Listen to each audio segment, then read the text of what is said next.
Something wasn't right, and even down to the way she stood looking at me reeked of guilt. I asked her if she had a second phone.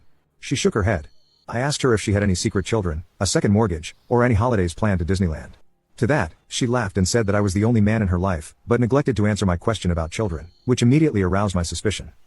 She shortly went to work with a smile plastered on her face. I lured her into a false sense of security, kissing her as she left, but then I got to work. I turned the house upside down, inside out and back to front. I found 2 black suitcases I had never seen before hidden at the back of the wardrobe. One of them had a receipt inside from Hilton in London, which we had never been to. That could have been for a work trip, but the bags were new. I went into the garage and emptied every box and bag I could find. Eventually, I found a set of car keys and an oil can placed on top of a large stack of shelves. It was for a Ford Fiesta, which neither of us drove. I knew that there was a public car park nearby, so I took a walk up the road, pressing the car key, and sure enough, I saw the lights flare up in the furthest corner of the car park. I sat inside. It stank of smoke, which angered me even more because Amy told me she quit. I went through the glove compartment, and I found an old flip phone, a wallet, and some red nail polish. Inside the wallet was a credit card, debit card, and train tickets.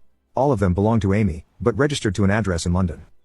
I felt a pull in my stomach, a knot forming in the back of my throat as I reached a shaking hand over to the phone.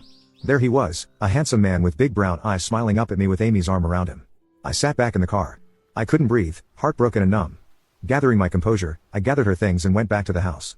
I spent the day tidying my mess and being careful to place everything back. I cleaned the house, packed my bags, and left her second phone, wallet, and nail polish in the center of the kitchen table before leaving.